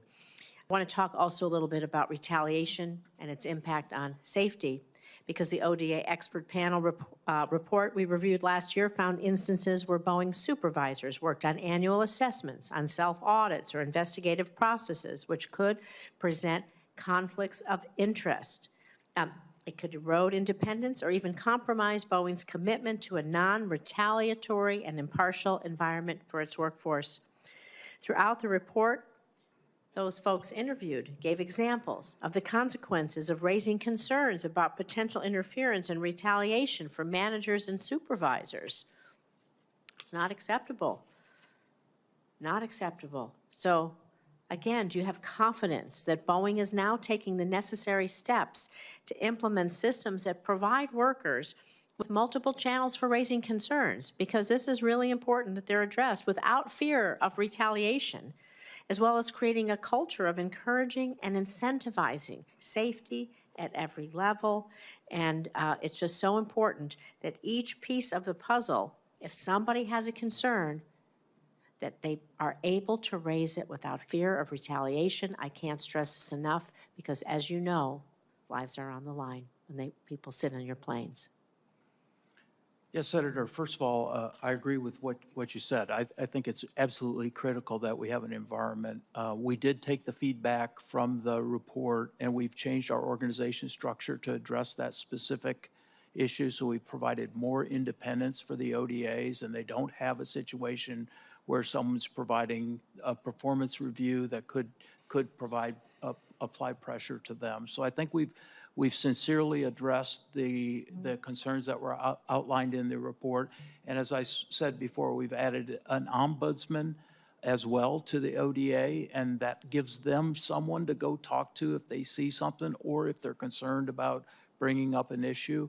And we think that's having a good effect as well. So I believe we are addressing those issues, but we'll continue to monitor it. And if we if we have to make more changes, we'll do that, because I absolutely agree with you. People need to be free to make the right decisions without any kind of over pressure from management. Thank you. I have just one question, is very brief. If you could be brief about it. You talk about you're rebuilding your human factors expertise. Not everything can be done by AI and artificial intelligence or machines and all of that. We still need to be engaged. So how is the process of rebuilding this capability, the human factors, going at Boeing? So we just stood up this organization, and it's an organization that's filled with pilots. We've also developed what we call e-cabs, which are actually cockpits that they can go fly. They fly designs. We have potential design implementation.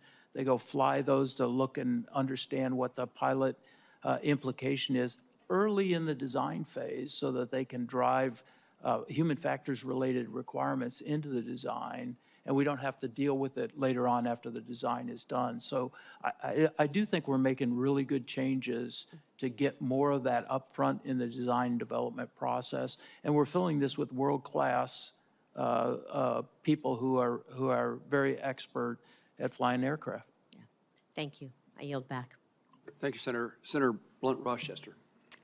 Thank you, Mr. Chairman, and really appreciate the convening of this hearing. On behalf of the families who are before us, as a senator who represents individuals who perished in the most recent flight in Washington, D.C., this hearing about aviation safety is critical to all Americans and in our ability to have confidence in flying. And so, Mr. Ortberg, thank you so much for taking the time to speak with me prior to the hearing as well. I want to focus my questions on workforce. And I served in the state of Delaware as head of state personnel. And so I understand the challenges and the importance of hiring, firing, retention, culture, as you've talked about. The fact that we have an aging population in this country, and that really impacts retirements and our workforce planning and succession planning. Boeing's workforce, its engineers, its machinists, safety inspectors are the backbone of the company's ability to manufacture safe and reliable aircraft. However, recent safety concerns and production delays, coupled with over 4,000 layoffs in November and December of 2024, suggest that Boeing's workforce may not be adequately supported, trained, or staffed to meet the company's own quality and safety commitments. And from my understanding, if I were to order an airplane today, it could take more than a decade for it to be delivered, which suggests major challenges in the production pipeline, challenges that might stem from workforce shortages or training gaps. Can you talk to me a little bit about workforce planning? Describe how current or projected workforce shortages are affecting the company's ability to maintain its safety and production standards. Senator, one great thing we have is that our mission is awesome, and people want to work for the Boeing company. So we really don't have a challenge attracting people who want to work for the Boeing company. I think where our challenge is more making sure that we can train them. You know, the kids of today are more digital than mechanical, and so that means a different set of training curriculum for when we bring them into the company. Our retention's quite high for all the challenges we've had. That's actually good. So, you know, my focus right now on our employees is engagement, better communication, and you know, helping train them to do their jobs more effectively. And I think if we continue to do that, our mission will remain awesome. We'll be able to recruit who we need to make the company successful. So just to be clear, there are no areas where you're seeing workforce shortages or challenges as state personnel director, we were challenged with, again, people leaving, that talent, that brain drain. You don't see that in any area, particularly in safety positions. You know, I saw that much more 5 or so years ago than what I see today. I mean, I'm sure there's a pocket within the company where we need some additional resources, but in the main, I don't see any major resource gaps for us to execute our plans. If it would be helpful as a follow-up, if you could go back and just share with us if there are any particular areas, especially since I'm also on the committee that works on labor. And so looking at education and labor and making sure that there is a real pipeline is really important to us. The FAA and the NTSB rely on Boeing to maintain strict internal safety reviews. However, every company has employees that make difficult workforce decisions, such as retiring and seeking other employment. So again, just ensuring that your new hires are even trained. Can you talk a little bit about how you're adequately training new hires to prepare them to uphold your safety commitments? Senator, this has been a big part of our safety and quality plan with the FAA is additional training. We've added an additional 550 hours of curriculum to our training because we found some gaps in what we were training. On average, we've increased the training program by about 20 hours from, say, around 120 hours to 140 hours. So we are increasing the training. We're also adding competency evaluations for our employees before they get onto an airplane and start doing work to make sure they're competent in the work that they have to do. If they don't pass the competency, they go back through additional training to make sure that they are trained to do the actual work that they're doing. We've also kind of changed how we're training. We found that in a lot of cases we were training people in a lab and it didn't replicate the actual environment that they once they go out and build the airplane. So we've brought actual airplane parts, tried to replicate much more of the actual work they're going to eventually do in their training program. I would just close with, as I shared with you, we have some of my constituents that work at Ridley Park. They take great pride in their work.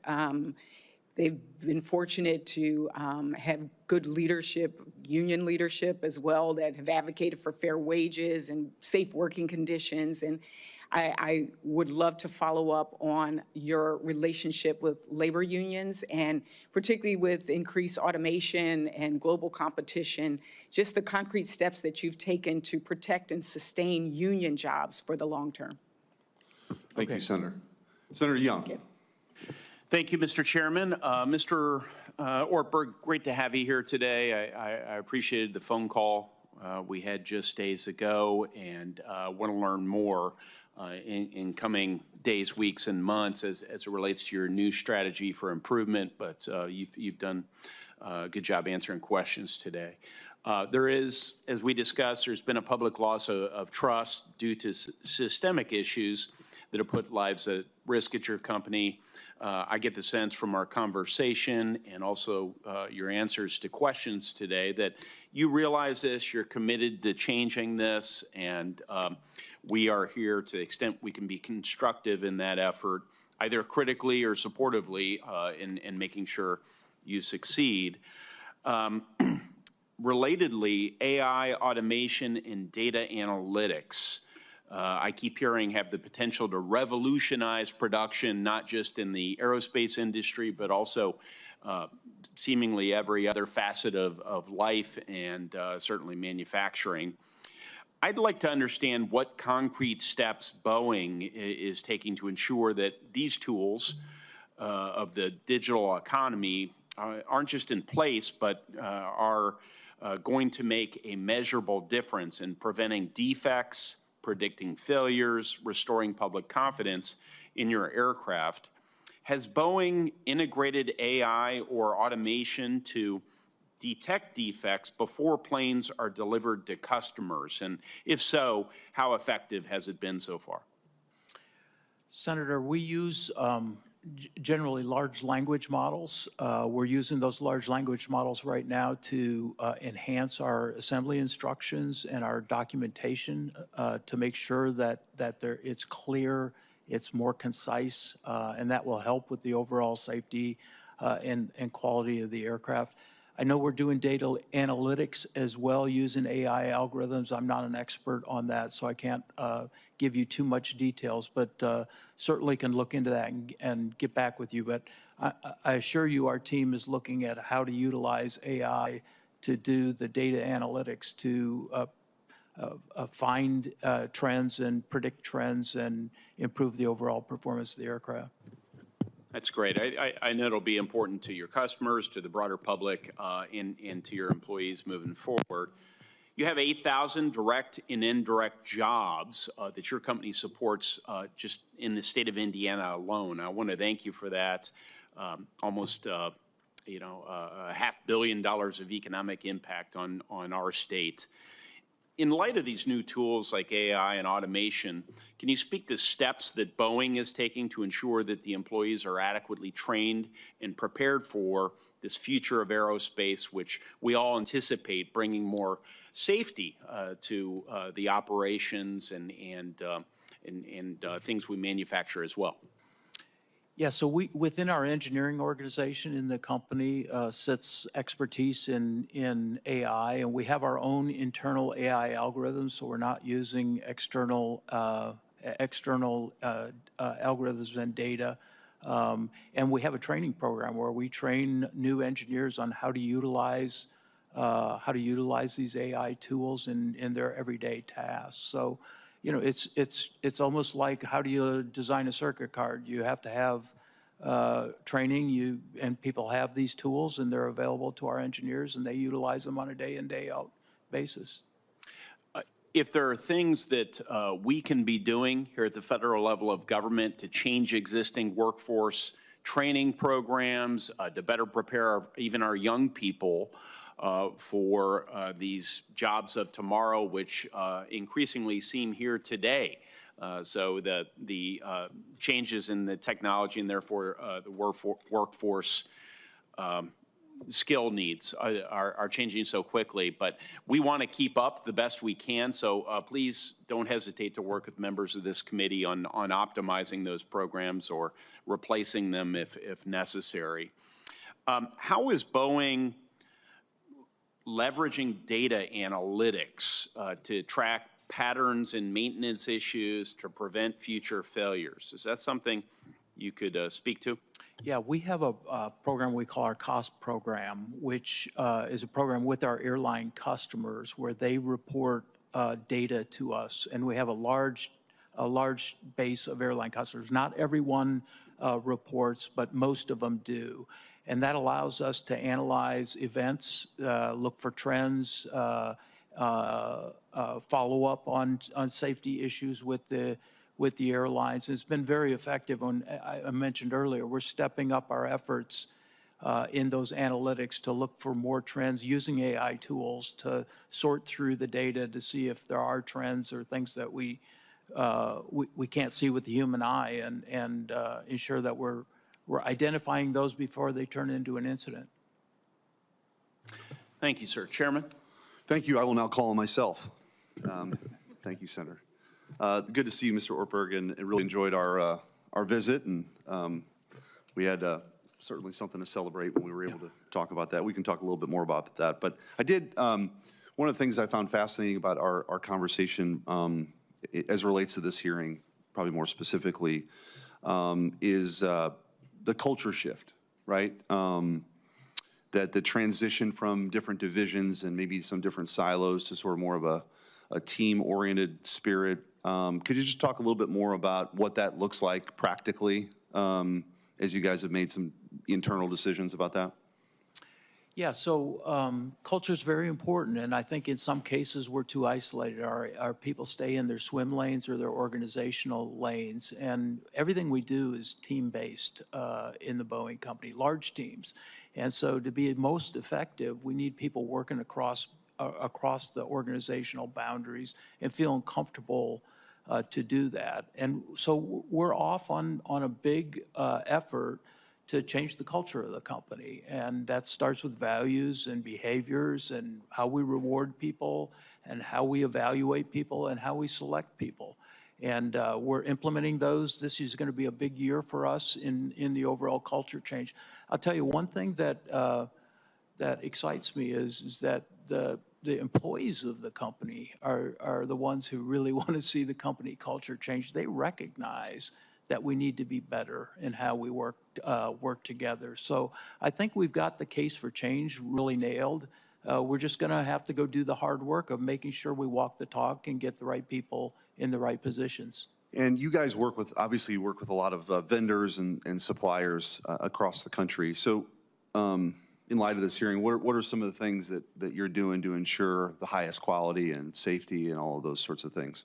Yeah, so as a part of our safety and quality plan, that also includes our supply chain. And one of the major efforts is reducing the number of defects we're bringing into our factory from our supply chain and reducing the number of notice of escapes that we get. This is where a vendor would call us up and say, hey, I sent you something, but now I found something wrong with it. It's escaped their factory.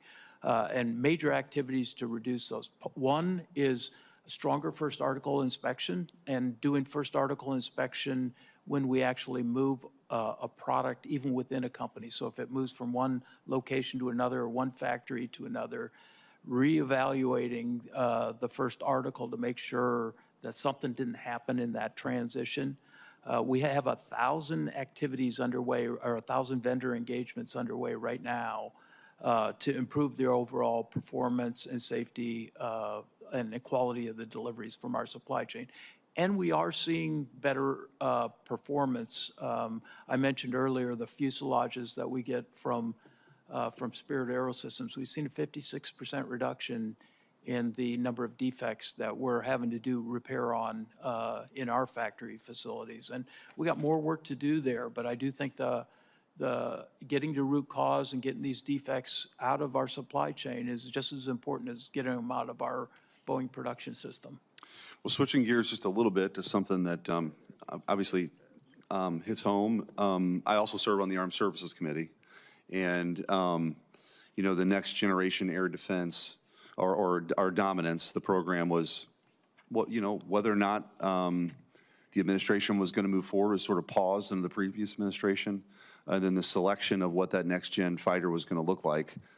We got some clarity about 10 days ago, and I couldn't be more thrilled.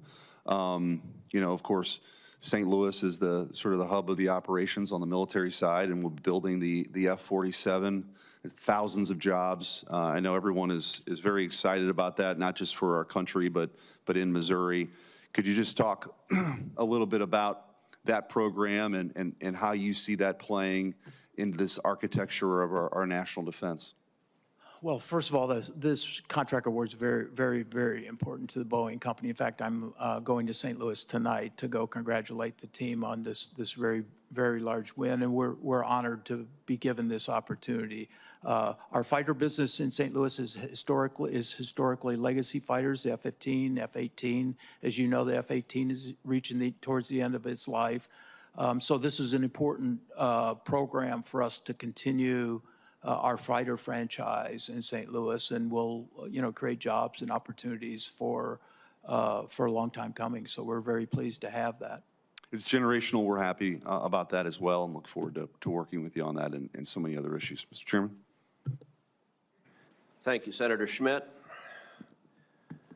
Mr. Ortberg, the FAA has played an integral role in solidifying a safe approach to production adjustments at Boeing following the Alaska Airlines Flight 1282 incident. As Boeing continues to monitor its KPIs and begins to increase production as appropriate, it will likely grow more autonomous in its internal oversight. As Boeing regains autonomy and eventually increases production caps, how will Boeing guarantee safety without enhanced FAA oversight? Senator, I'm not aware of increased autonomy that will come as we increase production rates. We're going to continue to provide transparency to the FAA on all the key performance indicators. We will go through a series of production increases. So the first one, cap, is at 38, but we will go through the same process for every subsequent rate increase. And if the KPIs aren't showing that we're meeting the performance, then we won't move forward with a rate increase. So I think this is a good practice. I think what we have in place, it's data-driven, it's not subjective. We've agreed with our regulator on what things we need to be measuring. If we find we need to adjust that, we'll do that. But I think getting to a data-driven process, I think helps them also have insight and prioritize where they should focus. If our key indicators in one area are not good, that allows them to say, okay, we need to put more oversight in that particular area because there's instability in the production system. So again, I think the system we have in place, the plan we have in place, will be effective, not just in the near term, but for the long term. Since you've become the Chief Executive Officer at Boeing, there have been significant changes on the board and in the leadership. As the leadership changes, this affects the culture at Boeing. What personnel changes have been made at Boeing, and how have these impacted the safety culture at the company? Well, in my opening remarks, Senator, I made the comment we've made massive organizational and people changes. And if you go back to the door plug time frame, just to kind of time frame the changes, we've got a new chairman of our board, we've got a new CEO, we've got a new head of our Boeing commercial airplanes, we have new people in many of the program management roles. And so we are changing, as we're changing the culture, we're also changing people to make sure they're focused on safety and quality as the foundation of the company. And so far, I'd say the results are showing good results. We'll continue to have to refine either promoting different people or bringing some additional people from the outside to help us on our journey. But I think the progress we've made so far looks like we're getting the results we want. Ranking Member Cantwell. Thank you, Mr. Chairman. I just want to ask a couple of follow-ups on the just broader subjects. But one, is the company concerned about a corporate monitor in the DOJ discussions of the settlement with the families of the victims? Are you concerned about that? Do you have a problem with that? No, Senator, as I'm sure you're very aware, we had an agreement with the DOJ. We reached an agreement which did include a corporate monitor. That agreement was not accepted by the courts, and so we're in the process right now of going back with the DOJ and coming up with an alternate agreement. And look, I want this resolved as fast as anybody. We're still in those discussions, and hopefully, hopefully we'll have new agreement here soon. Do you have a problem with the corporate monitor? Senator, I don't want to prejudge what the outcome of those discussions is going to be. I don't personally have a problem, no. Okay. On the, I mentioned in my statement thermoplastics. Do you see this thermoplastics as a really game-changing manufacturing technology focus? Is it really what people are saying? Is it really something that we as a nation have to get focused on? By that I mean our skilling of a workforce, test bedding technology, being ready for the next big aviation change. Yes, Senator, first of all, I appreciate your leadership in this particular area, and the hub work that you've done in Washington is very helpful for the Boeing company. Well, the supply chain has done it. We just lifted that up a little bit, yeah. Yeah, no, I think thermoplastics offer a huge advantage for the future, and probably more to streamline the production of aircraft. And so I think it is one of those major important technology areas we should be investing in. And I think it's going to find its way into many applications in the future aircraft environment. But do you see it as something that if we neglect, that we could fall behind in as a nation juxtaposed to other countries? And I mentioned earlier the demand for 40,000 planes worldwide. I mean, that's an unbelievable. If we're somewhere, if the nation is about 2 million, I think we've come up with this number, 2 million impacted workers in aviation in general. But if you think about what 40,000 plane represents, it's a huge demand increase. But if getting a big part of that means doing the right investments in innovation, and we've always looked at this and said, like, get the safety right, focus on the innovation. Don't cut the safety person who's just doing this inspection on these critical parts. Go get the innovation right. So is it really that big of an innovation sea change, I guess, is the question, juxtaposed to that demand? Or could we wake up in 5 years and find ourselves way behind? Senator, I think in general, we are a little behind. I think Europe has invested probably more than we have in general in this particular area. I don't think we're behind in a way that we can't recover. I do think it's an area that we need to continue to have overall focus, not just as the Boeing company, but in terms of new technology evolution within the country. And I think thermoplastics is an area that can differentiate in a lot of different product applications. So I support your efforts for sure. Yeah, well, and I'm just, again, on the workforce side, this is a big opportunity for a lot of jobs in the United States, is it not? I mean, Yeah. aren't you continuing to grow? Yeah, I think so. I think what you'll see is thermoplastics will replace typical metal applications, and as you know, how to do that's a totally different manufacturing process. So we'll have to learn how to do that. We'll have to train a whole different kind of application, a different workforce to utilize thermoplastics. And so, I think we're on that journey, but we've got a lot of work to do. Thank you. Thank you, Mr. Chairman. Thank you, Mr. Ortberg. Thank you for your testimony here today. Senators will have until the close of business on Wednesday, April 9th, to submit questions for the record. The witness will have until the close of business Wednesday, April 23rd, to respond to those questions. This concludes today's hearing. The committee stands adjourned. Thank you.